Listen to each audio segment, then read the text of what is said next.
Hey y'all! Welcome back to another episode of One Talk Podcast with your one and only Randy. How you doing today? What's popping? You having a good day? We're almost through the week, and I hope your week has been blessing you, and I hope you've been mentally okay because, as I know, life be fucking lifing, okay? So I hope y'all have been liking everything you see thus far. Just understand and know that more content is to come. As you see, the vibe is very much so giving, continue the conversation, very much so give y'all gems, very much so speak life into existence, nothing but positivity, and we live in reality, most importantly. We can't be living in Delulu land, baby. There's no way, no how we're going to succeed if we live in Delulu land. So there's a couple topics that I want to talk about. Today is more so of a real conversation. All of our conversations are real, but we're going to get deep today. And I want to get deep today because, as I always say, in literally like every episode, no matter what we see, the things that we are exposed to, the words that are spoken out of our mouths and spoken to us, they all matter. The worst thing that I heard growing up, it just doesn't make no sense, is sticks and stones may break my bones, but words don't mean a thing, or whatever that saying is. And I just think that is so stupid because, one, as I said before, and I say it again, our tongue is the most powerful part of our body. We speak things into life, okay?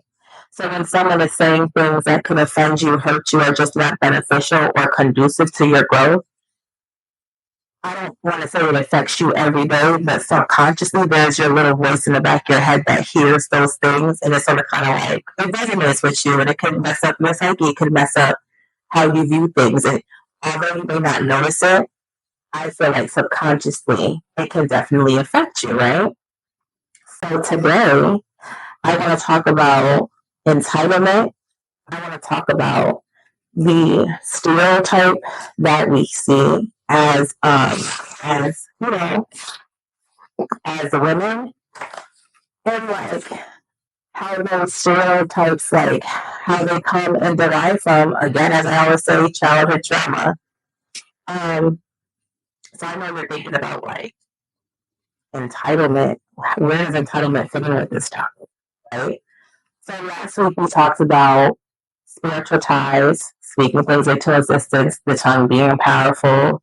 You know, when you say certain words and relate in regards to bonds, relationships that you have with your significant other, and relationships that you may have with your friends, that leaves a great space in a more open room for certain energies and certain things to come about, right? And if you didn't watch last week's episode, don't worry, I dropped the link in the description as well on my YouTube. And as you already know what I'm going to say, please head on over to my Instagram and follow One Talk Podcast. And I have my links in my bio for the audio and the visuals. And then I also have some clips that you guys can take a look at. But yeah, so we spoke about trauma bonds and how trauma bonds start with the spiritual time and how you speak things out into existence. And, you know, just accepting certain behaviors that you should basically accept, right? So when it comes to entitlement, on a deeper level, let's think about it in our personal space, in our personal life, right? So let's say, for instance, and this goes for any type of relationship. You have a friend, and throughout this whole entire friendship, you have been the foundation, the sounding board, literally the person that friend can depend on no matter what. And in return, you feel like you are being used, or you feel like they're not pouring into your cup equally as you're pouring into theirs, right? And before I continue, I know we all go through some things, and I understand that not everyone can give you, not everyone is going to be you and love you the way that you love them, one. But most importantly, it's like not everyone is deserving of this love. And sometimes, when you do give this love or you treat people to a certain, like when you treat people of a certain stature and they start to play in your face, you have to just scale it back a little bit. You understand? And at the end of the day, you're supposed to come to the realization that, okay, this is doing a disservice to me.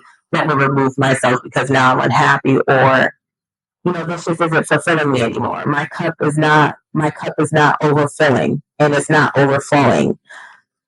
So in our personal life, when we give people treatment, a certain special treatment, and they continuously abuse it, and then when you try to scale it back, and they start to gaslight you, like make you feel as if you're doing something wrong by not giving them said treatment. I feel like that's a form of entitlement, because when I was giving you this treatment that I know you liked and that I wanted to give you out of the kindness of my heart and because I loved you and you abused me, now I'm taking it back. Now you're sitting here calling me a fraud, or you're sitting here questioning my loyalty, or you're sitting here questioning my ethics and morals and everything. And instead of kind of like, well, let's like rewind a little bit. Because when I was doing this is what you were doing. You know what I mean? So, on a lighter note, I feel like entitlement, and this even goes for, entitlement within your family and whatnot. I feel like the entitlement that we experience on a day to day, for instance, is what is up with people being so nosy with celebrities and their babies? I understand we're nosy because I'm nosy.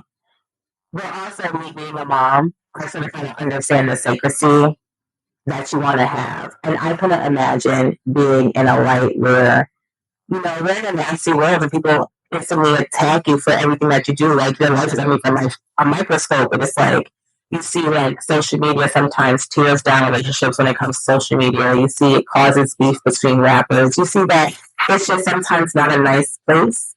And so it's just crazy how the general public feels entitled to knowing every aspect of someone's life, And like, I remember back in the day where they had them to speak to them. Like, you didn't really need to know their personal life. You didn't need to know what their husband was doing. You didn't need to know who they were dating. You didn't need to know how they got ready. There was no get ready with me. It was very much so you seen the celebrities when they had music to promote, when they were doing, their music videos, or basically when they wanted to be seen. So it's like the entitlement that we have is just crazy. And I feel like we just need to scale it back. And even as fun as a subject as just like as light, I would say, as a subject as social media, it's still like, no, like, do we take a step back? Because if the shoe was on the other foot, how do you even handle it? And that's why I always say you shouldn't compare yourself. Like, remember in the first episode when I was like, yeah, we were comparing yourself to people that's not even your tax bracket. Like, let's take out the money. Like, we can even look at tax bracket as if someone's intellectual capabilities, how emotional intelligent they are, how like knowledgeable they are. Like, it's everything. Like, some people literally leech off of that and feel entitled to everything, and they will use you and suck you dry. So that leads to the stereotypes of like the angry black woman stereotypes. Remember, and I know that I read the thing, like, what is this? Okay. So again, we spoke about trauma bonds, and then we spoke about, not even we spoke about trauma bonds. Remember at the end of the last episode, I was like, what's people's problems with pick me's and blah, blah, blah. And I was like, so my favorite saying right now, or not my favorite saying, but a quote that I have is, I'm not a pick me, but make it pick me, right? I'm going to tell you self-wise where that comes from. So I remember hearing and just seeing, all these negative connotations of black women and how we are and how men prefer other races and what have you. Now, I'm not going to say that I say, oh, they prefer a different race, that's a problem. I understand that everyone has their preferences. I understand that we're just attracted to what they're attracted to, but it's all about how you paint this picture, right? So I remember hearing growing up, how black women were so miserable, mean, angry. I told you I write notes. the single mother stereotypes, all this wild shit that had a negative connotation to it. And this leads me back to, the feminine energy as well episode where I'm talking about we need to be gentle and soft and kind with ourselves. But when you're hearing these things coming from loved ones and when you're scrolling through social media, because remember I said when it comes to feminine energy that derives from biological and cultural factors, right? So when you factor all that in, you're hearing all these negative connotations about, unfortunately, or not unfortunately, about who you are, who you happen to be. You try to not become that. You follow me? And so it's like,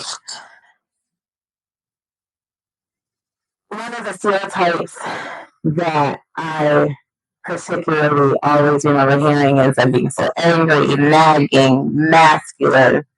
Um, just it was nothing pretty. It was nothing, nappy headed. Just look at how you are. Just negative things. I don't want to say like it molded me, but always subconsciously in the back of my head, I always try to stay away from being that. Not for the sake of being chosen, but for the sake of me not wanting to be looked at that. I don't ever want people to look at me like I am some angry, miserable person, right? So that leads into when people say, or when men say, you need to operate in your feminine era, it's like, how can we operate in our feminine energy if we have all these negative, everyone has people are viewing us in such a negative way. It's like people view us negatively, but they want exactly what we are. It's like, how could you expect some people to not be angry? You understand? So like when you're going through that journey, it's like you just try not to do that. And it even goes to as little as if you were that kid in school that wanted to hang out with a particular friend group, or if you were that kid at school that wanted to be seen by a particular person, or, because you have those cool kids, these kids groups, you know what I'm saying? Everything is categorized and you want to be in a specific category or organization or friend group, if you will, and they're ignoring you, you start to feel like you're being ostracized, and you start to feel like I need to be seen, so now I need to change up this so that I can be chosen. You know what I'm saying? It's sort of kind of, I don't know if y'all follow me, but what I'm saying is like, let me try and clarify it. Basically, what I'm saying, even as it moves away from the stereotypical angry black woman stereotype, any type of negative connotation a stereotype can bring towards you, it is going to affect you whether you think about it or not, whether it's subconscious or not. You understand what I'm saying? And then when people are then reinforcing that and telling you that you're something that you're not, that's going to lead that sort of kind of leads them back to being like the entitled treatment. Like, you once were treating me like this, and I kept doing this, and now you took away this treatment, and now I feel entitled to that, although I am treating you like this. So back to the topic, when it comes to an angry black woman, everyone is saying that we're angry. Everyone is saying that they rather this instead of us, but then these people look like us and are acting like us, and you want us to be okay with that? You want us to sit here and be like, but it's okay.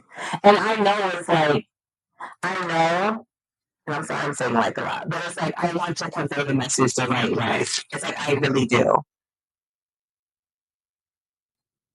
Because it's very important for us to understand that in order to grow, we need to literally heal within us. Like everything that has molded you, you need to think about how to heal them because it could be negative things that molded you. So, for instance, me hearing these stereotypes has molded me to be. I remember back in the day, and I feel back in the day like I'm so old, but I just remember growing up, I was more. I believe the word the term is docile. I don't want to argue. I'm not confrontational. I don't. I don't want to do that. Like I want to be quiet. I don't want to speak my opinion too much because, sometimes being opinionated comes with this stereotype. So it was like I was watering myself down, not knowing that I was just doing a disservice to myself. I'm over here trying to make it so people don't people don't look at me negatively. Like I'm just that person. You understand?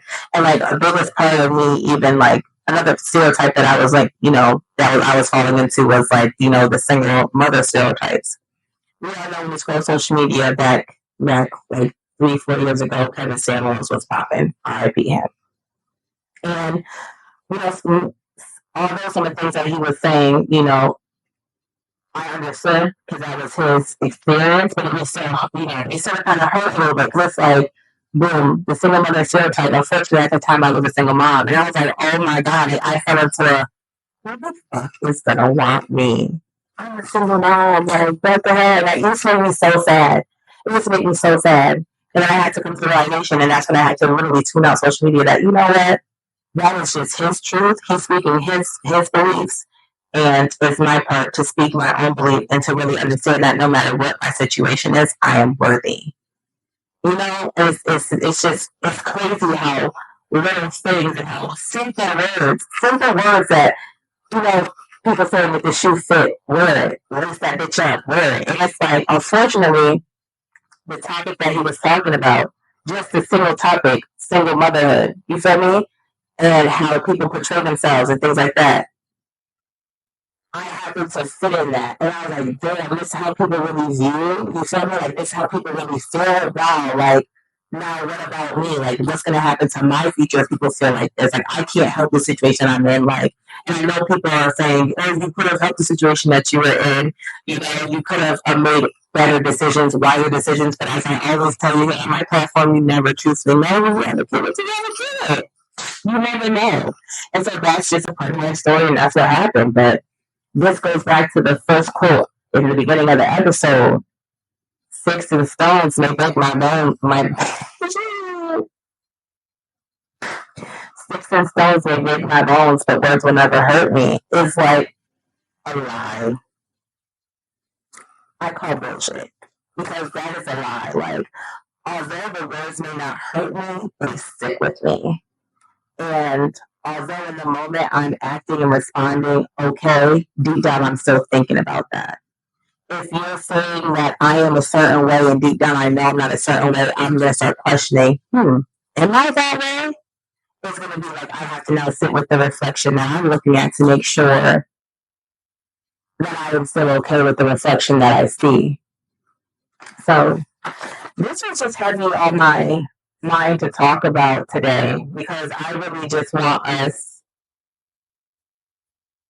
to continue the conversation from last episode, when I was making fun of people, not making fun of people, but I made that statement about, setting boundaries. Like, it's very important to set boundaries because that's how entitlement can be. And it's very important and I'm saying on to continuously heal certain parts of you that you didn't know could be affecting you, and also to literally consume things in moderation. I love social media, but I also understand I have to consume it in moderation because sometimes it can be a bit too much when you see a certain thing over and over and over and over and over and over. That is a sense of programming, and it's trying to program you to think a certain way. And as I always say, is you're competing like with things that are not in your tax bracket, whether that tax bracket is financial wise, whether that tax bracket is mental wise, whether that tax bracket is spiritually wise, whether that tax bracket is, I don't know if I said about emotional intelligence wise, like you're just competing where it don't compare. And that's not no shade, that's not no nothing. Everybody has their own journey to like walk through. I guarantee you if you were to lace up them shoes and walk throughout somebody else's journey and their story, I guarantee you would not be able to handle it. And that's just the way the cookie crumble.